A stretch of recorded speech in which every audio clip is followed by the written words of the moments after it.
Bien, bienvenidos a la clase 7. El día de hoy es un día que los debe hacer sentirse llenos de orgullo porque ya llegamos a hablar de redes neuronales. Entonces, vamos a recapitular un poco lo que tenemos hasta ahora. El tipo de modelos de sistemas que hemos estudiado hasta ahora se llaman modelos de aprendizaje supervisado. ¿Por qué? Pues porque estamos utilizando datos y etiquetas para aprender para que hacer que un modelo aprenda a entender estas etiquetas, como regresión, separación binaria, separación multiclase, todo ese tipo de cosas que ya ustedes son expertos y han hecho las tareas. Primero que nada, pues recuerden que la regresión lineal nos ayuda a predecir datos continuos. Eso lo hicimos un ejercicio.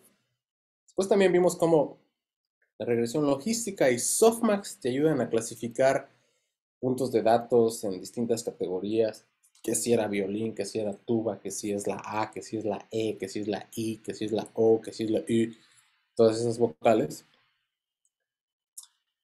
Y pues en resumen, las ecuaciones de estos sistemas son así como están descritas aquí. Primero la regresión lineal, la cual pues es solamente los puntos de datos multiplicados por una matriz con un sesgo para poder convertir los datos en una predicción de una línea. Si nos pasamos después a la regresión logística, lo que ustedes van a ver es que tenemos la misma expresión de datos por matriz más sesgo, pero a esa operación se le hace una transformación no lineal, que pues es la regresión logística. Y pues nada, es esta ecuación. Y de forma similar, cuando vimos softmax, se toma la misma transformación, entonces la ecuación de la línea siempre ha estado ahí, pero ahora pasamos a hacer esta otra transformación lineal, que lo que hace, esta transformación no lineal, que lo que hace es convertir los valores de esta regresión lineal a una, eh, a una distribución de densidad de probabilidades que van a estar asignadas a las distintas categorías. Es una distribución discreta.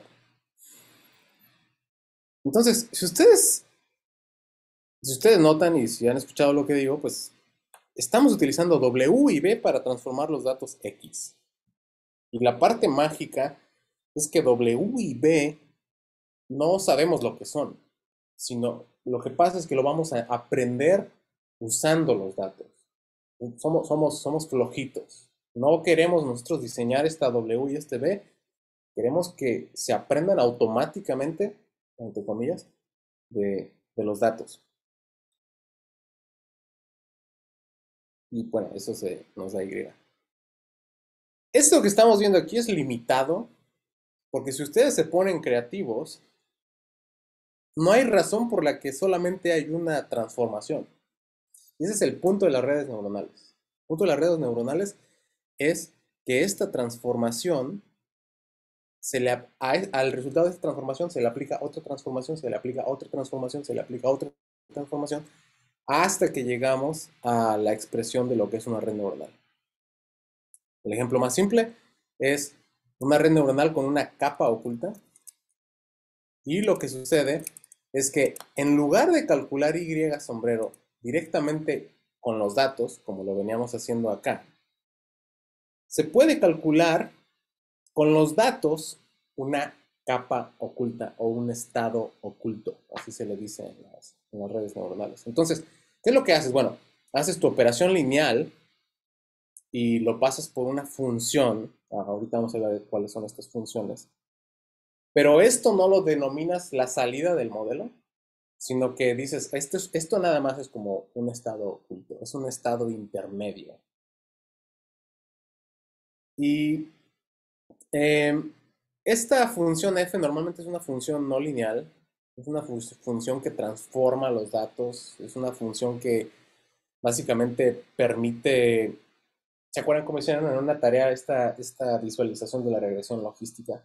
De la regresión logística como que empezaba a separar los datos por sí mismo.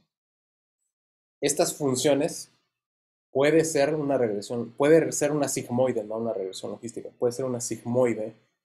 Eh, Estas funciones permiten que estas transformaciones empiecen a ver los datos desde distintos ángulos y desde distintos puntos de vista. Si ustedes toman entonces esta capa oculta, vean aquí cómo tuvimos los datos, los multiplicamos por una matriz, y ahora hacen su regresión lineal no con los datos, sino con la capa oculta. O sea, con la capa oculta se hace la operación que te daba Y sombrero. Esto ya sería una red neuronal para regresión lineal. Si lo haces con regresión logística, esto sería una red neuronal de regresión logística. Y aquí tengo un error de dedazo. Esto debería ser HI, como ven ahí. Y también si tienes softmax, esto sería la operación que te da una red neuronal que está llevando a cabo clasificación o softmax. Así de simple. Así es como funciona una red neuronal. ¿Tienen alguna pregunta hasta ahí?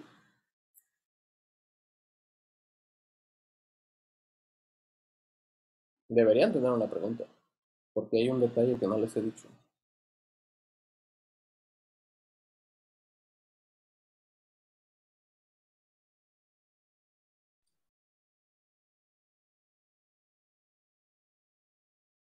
Bueno, ahí ¿Cómo, van. cómo es que ¿No? se utiliza un estado oculto con H? Ajá, sí, o sea, esta transformación inicial, en lugar de decir que es la salida, antes decíamos que era Y sombrero. Ahora dices, eso es nada más como un paso intermedio. Y a este paso intermedio H le voy a aplicar otra transformación que entonces sí va a ser la salida. Es como una especie de punto Tommy, punto falso. Sí, podrías decir que es como un punto intermedio. En realidad lo que es una es como, ¿se acuerdan que hablamos de la aumentación de datos? Esto es como una aumentación de datos o una compresión de datos. Puede ser también una compresión de datos, pero que es aprendida por la red neuronal, no determinada por tu eh, agregarle ruido o por cambiarle la altura a los sonidos. ¿Sí? ¿Alguien que pueda decir por qué dije que puede ser una expansión de características o una compresión de características? Porque dependería del número de estados ocultos que tenemos. Como el número de veces que haces esta operación con H. Ajá, ¿no? Sí, o sea, ahí tú estás diciendo como cuántas transformaciones le haces, como cuántas veces estás transformando los datos.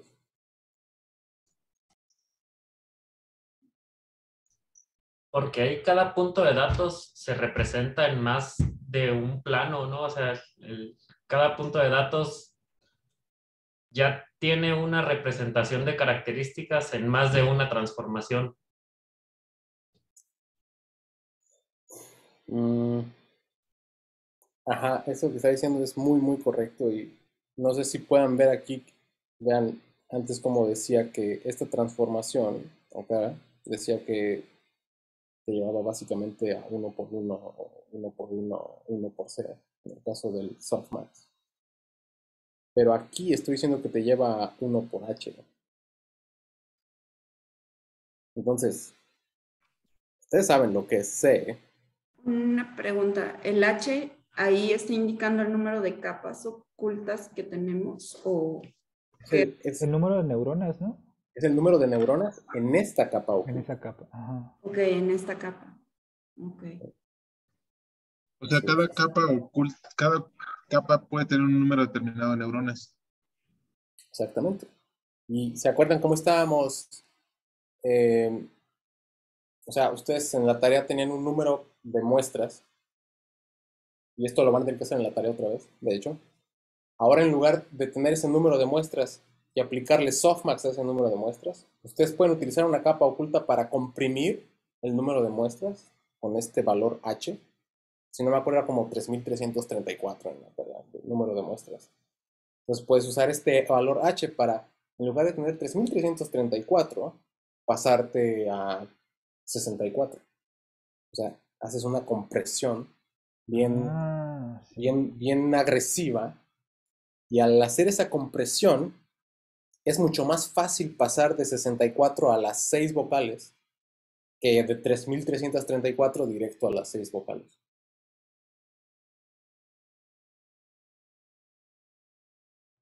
Eso es lo que hace una red neuronal. Y podrías decir, bueno, quizá también es bastante agresivo pasar de 3334 a 64. Lo que quiero hacer entonces quizá es, quiero pasar de 3334 a 1024. Y ya después entonces sí me paso a 64. O si sigues pensando que eso quizá es muy agresivo, pues entonces ya no van a ser 2 capas ocultas, sino 3 capas ocultas.